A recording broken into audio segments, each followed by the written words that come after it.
Recording in progress. Welcome in the latest episode of Betting the Pitch. We have Late Night with the Real_G Warner on Instagram, Patreon, Twitter, and on YouTube. It is Christmas night now into Boxing Day, and that is a big day in the English Premier League. We actually don't have any other leagues playing this week from what I've seen. If you have seen otherwise, please hit me up at the Real_G Warner on Instagram, Patreon, Twitter, YouTube, anywhere I have DMs. I will look forward to seeing and being corrected because I don't want to miss a match. With that said, I'm going to go in depth on the English Premier League of the December 26th and December 27th matches. Just tweeted out that I was live, so come on in. The water is warm. We are 21-6 on our best bet so far this season. I need to update that percentage. That is a 77.8%. So 78% so far this season. Going to try to keep that going. And what I will do is put all my picks together and come up with the best bet from England alone. And that will be the ultimate best bet on this show. So make sure you tell your friends at the Real_G Warner across YouTube and on Instagram if you want the 1-minute videos, which I will be recording end of show. And if you want to subscribe to the podcast network, please do so. Betting the Pitch on Apple Podcasts and on Spotify. So let's start where the money is and where this podcast episode is, because that's all we got today. And that is the English Premier League. And we'll start in an early matchup with the slumping Manchester City defending champions, but slumping nevertheless this season. They are hosting Everton, who are just trying to play goalless draws every time they get out there. Man City, a 1.5 goal favorite with almost all the juice on Everton away from home. Total is 3 and just a little bit more to over. On this podcast and on this network, we used BetOnline, Sportsbetting.ag. They are sister sites for lines. If you're looking for a new sports book and have not made a deposit there, go follow the links in the podcast description. You get some free money from those casinos that you won't really get from other legalized American books if you're in the United States. And if you're elsewhere, let me know and we can try to work something out, or I could figure out a way to refer you to some other places if BetOnline and Sportsbetting.ag do not work. With that said, Manchester City, 1.5 favorites, which is just a gigantic number. And I don't think I can get away from that, where Everton's offense is really troubled and never really seems to perform anywhere, whether it's at home or in one of the worst witches cauldron you could even think of in England. The nice part is Manchester City have been struggling everywhere. Look like they just got really old all in overnight, it seems. It's really hard to win Premier Leagues, but they've done it year after year after year. I don't think anyone expected this type of drop-off, not even me, but I've been making a ton of money going against Manchester City, and I don't really see a reason to stop doing that. Yes, you could see Everton having some problems, for example, because they can't score goals and they're going on the road to a tough place to play. But Manchester City's defense is not going to be full of like straight up, I want to play defensive guys. It never is. And they are going to be push up the field in counter-attacking danger zones this entire match because they know they need to win. They're way behind. I think they're in 5th or 6th place in the Premier League as we speak. And that's not good enough for Man City. They only want to win this title. And I think that plays against them in this matchup and continuing this forward as I say before in this podcast, on any podcast you might hear me on at 3_G Warner, he believes that streaks end once and they last forever. So Everton, 1.5 goal underdog, yes, and under 3, because that's the style that Everton will play. They will be very hunkered in deep, and that could potentially put, I think, their 1.5 goal underdog more at risk than the under 3, because you get an extra 1.5 goals than the spread. And I don't see Everton scoring a lot of goals here. So I guess if you have to pick one, you like one better in the early window. I think we go with Everton under 3, but under the 1.5 goal underdog is still very valuable in my humble opinion. Moving next to the big window of matches on Boxing Day, and there's a lot of them, so stay tuned. Nottingham Forest, a 1/4 goal favorite at home to Tottenham with all the juice. Total is 3.25, juice pretty heavily to under right now. So a bit surprised to see Tottenham an underdog, but their play and just general Tottenham style, Spurs be Spurs, Spursing, whatever it's being called across the media channels. They really struggle to hold leads. They struggle to get leads. They struggle all the time because they play a brand of football that just does not work in the English Premier League. Now, to see Tottenham move to an underdog away from home at a smaller club like Nottingham Forest, who have been barely hanging on to a Premier League position for years until some incredible run under Nuno Espirito Santo of all managers, one of the most offensive out there. It doesn't really seem like Nottingham Forest are the side I want. Yes, they play very well at home. They have a big home crowd. They had a huge comeback win their last time at home against Aston Villa. At this point, I just don't really believe in Nottingham Forest as a favorite. So I'm interested in the Tottenham side. As anyone who listens to this podcast knows, I'm an underdog player. That doesn't really fit this style here, though, because Tottenham are not a defensive team, and that probably will keep me away from the quarter goal underdog and a very juiced price as well. But at this point, I think Nottingham Forest, there's value going against them. And we will see, because I just don't think they're anywhere near a Champions League level club. And in the English Premier League, they've certainly got a way to play, and they've been going really well with a hot striker. Streaks, like I literally just said in the last match, they last forever and they only end once. But Tottenham, I feel like if you are, we're looking at this match before the season, no chance Tottenham will be an underdog here. And if you're looking for that type of value, maybe go Spurs. Moving next to Bournemouth hosting Crystal Palace. Currently Bournemouth a half a goal favorite right now, with almost all the juice on Crystal Palace away from home. Totals 2 3/4. Juice pretty heavily to over. It looks like it's going to move towards 3. Bournemouth with another dominant effort at Manchester United, coming off a 3-0 win last season. Well, let's get another 3-0 win this season. Brutal for the underbackers with a late goal for Bournemouth to score. And I guess at the same time, though, I'll take a 1-1 with Bournemouth. No sweat winner on the side. Crystal Palace head to Bournemouth, and they're not an offensive team. Eberechi Eze, their stud, has looked lost without Michael Olise. I wonder how healthy Eze is. In Crystal Palace, they've been fighting their way to get out of the bottom of the league. Tough that they played 2 matches against Arsenal last week and weren't able to stop Gabriel Jesus from scoring at least 5 goals, probably more than that if I might have missed one. It might still be going in at this point. But Palace have to respond. They're actually getting a lot more points away from home this season. That's not been something they've done in the past. But they go to Bournemouth, who are one of the best teams in the Premier League. And unfortunately, they've been so good and have profited so much for their backers that they're now a half a goal favorite at home to a Crystal Palace side that I think everyone would have said was on an even footing heading into the season, or Crystal Palace would have even been expected to finish higher because of how well they closed out last season, the first under Oliver Glasner. Well, that said, I think there are 2 defensive managers that are both going to try to restrict, and that's how they have had success in their careers. We've seen Glasner, I think, more aggressive, but still a defensive mind compared to Andoni Iraola, who's always played a defensive, low block, counter-attacking style. It works for Bournemouth. I love them as an underdog. I think they are a lot more vulnerable to, at least against the spread, losses when they are favorites, because I feel like there's not many goals in a Bournemouth offense. So 2 teams that both point toward under. I think I'd rather have the under 2 3/4, though it looks like 3, and that's a really key number in any sort of soccer betting. Of course, any real football game of any sort, 3 is a huge swing number. But I'll be waiting to see if we get that. I still like under 2 3/4 at the current. I guess if I had to pick a side, of course, I'd like the underdog away from home. I think I like under better than anything in this matchup. Moving next to Newcastle hosting Aston Villa. Currently Newcastle a half a goal favorite at home with all the juice on Aston Villa away. Total is 3, just pretty heavily to under right now. Now Newcastle, they've been scoring 1 million goals. Alander Isak, as soon as I moved into my fantasy Premier League team, he's been killing my under bets against or involving Newcastle, but he's been awesome for the side. And honestly, Newcastle look great. I don't want to fade them at home, especially with an Aston Villa side who've been in Champions League, but playing nowhere near that type of level. And honestly, don't look like they're even close to that in terms of quality. It's just going to be a bad Premier League that potentially gets them in again as they play Champions League football this season. With that said, I think my biggest interest is under 3. That's a really important push, as I just said on the previous description of Bournemouth and Crystal Palace. The problem for Aston Villa is, I don't know, like their defense has been problematic. Even last season when they qualified for Champions League, the defense was bad away from home. At home, it was great. Goal scoring has never really been easy, and I don't think we see that away from home against the Toon Army either here. Newcastle are missing their goalkeeper, but Nick Pope, as big as he is and as big of a target he is to try to evade, he still makes some big mistakes. So Martin Dubravko's had an awful mistake in, I think, the Euro 2020 or 2021, whenever that was played, but still is a capable backup who's got a lot of experience and minutes under his belt. So I don't think they wear belts in the soccer pitch, whatever, under his drawstring. But at this point, I think Aston Villa under 3 is the only thing I could really get to. I don't want to fade Newcastle at home, and I don't really know if I want to even fade them because their offense can score goals, even though it doesn't look like it should. At home, it scores a lot. Moving next, Chelsea hosting Fulham, West London derby, more important for the underdog.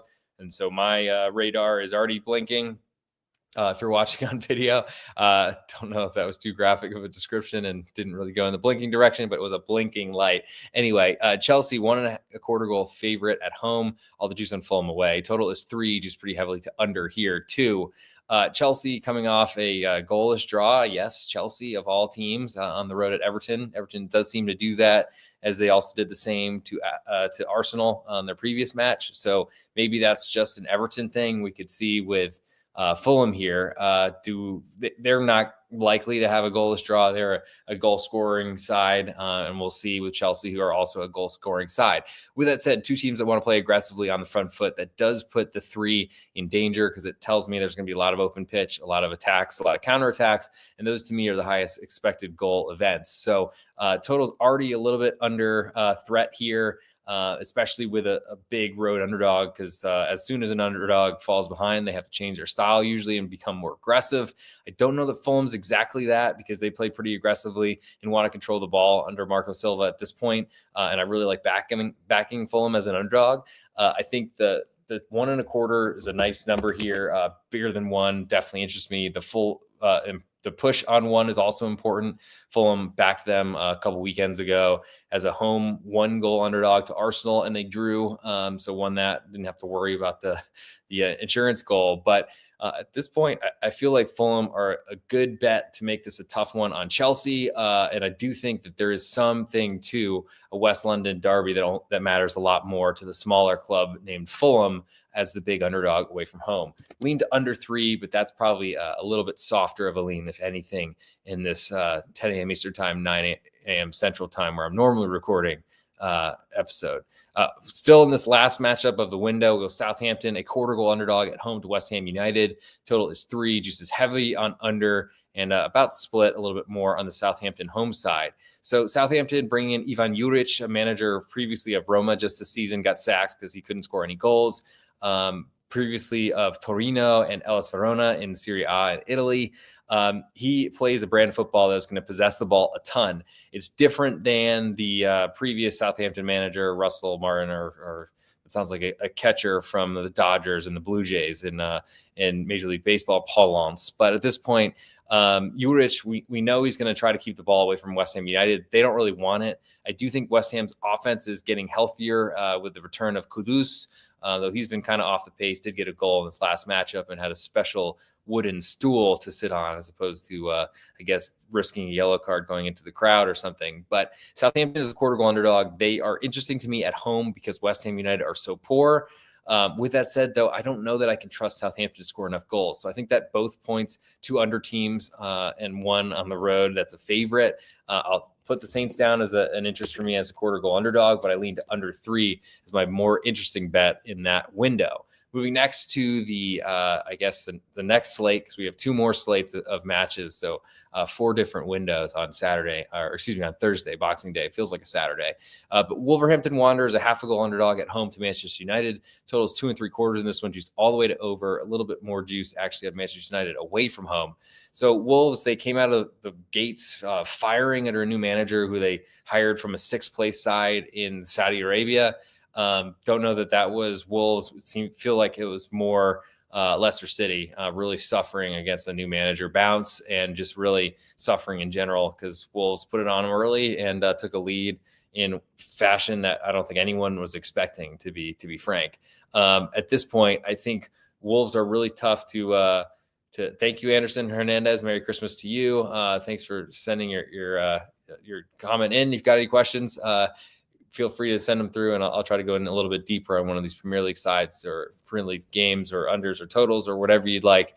Maybe even if you're looking for an FPL suggestion, holla, and I will try to take care of that. But Merry Christmas to everyone out there as well. Hope you're all having a great day and you didn't get any coal in your stockings. At least Russell Wilson delivered some to me. For the Wolves side, though, at home underdog, of course, I'm very interested there. Manchester United, I want to be against them. I don't think that Ruben Amorim knows exactly what he's doing. I don't think he has I think he does as a manager, but I don't think he knows what he's doing with a lot of square pegs and round holes for Manchester United. So Wolves are forever on my list as an underdog at home. I miss Gary O'Neill already, but it was a really great big win in the debut for the new manager. Totals 2 3/4, just really heavily to over. I'll be waiting to see this climb to 3. It's another way to bet against the Manchester United offense. I think there's a lot of questions for Wolves and seeing what they do defensively. I would imagine Craig Dawson will get a starting spot back at some point because playing all these fullbacks has been problematic for the Wolves defense. And that's why they've been so low in the table.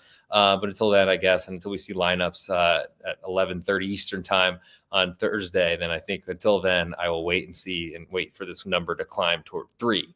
To the nightcap and biggest spread we've seen all season on Thursday, Boxing Day, we have Liverpool, a 3-goal favorite at home to Leicester City. Totals 4 1/4, juiced really heavily to under right now. Liverpool look like the best club, but also that's because the rest of the English Premier League seems really dysfunctional.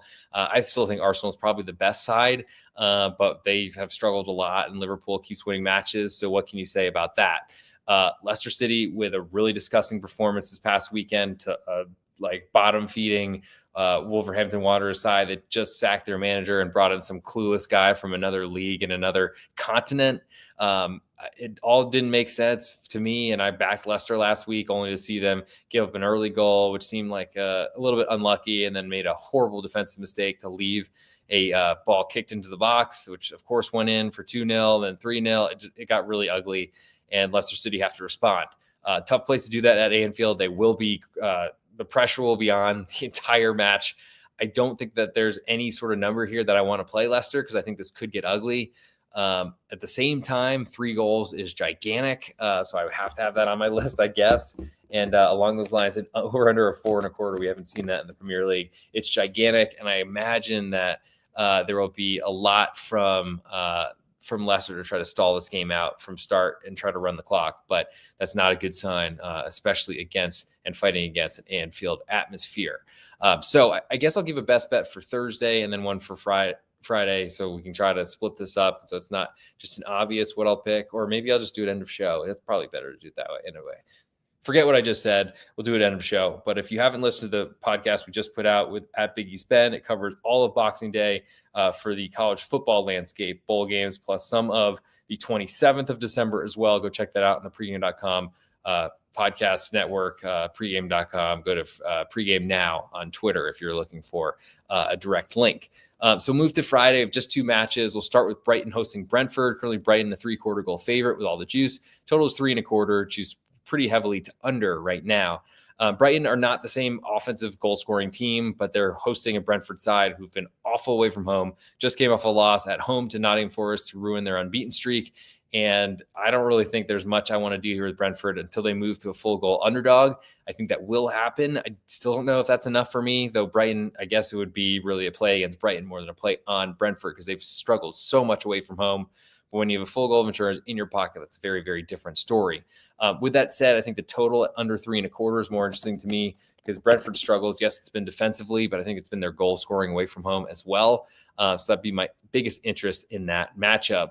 And last matchup we'll get to before we go through and make a best bet out of this whole thing. We'll go to Arsenal hosting Ipswich Town. Currently Arsenal a 2 1/4 goal favorite with almost all the juice. Totals 3.5, juice pretty heavily to under.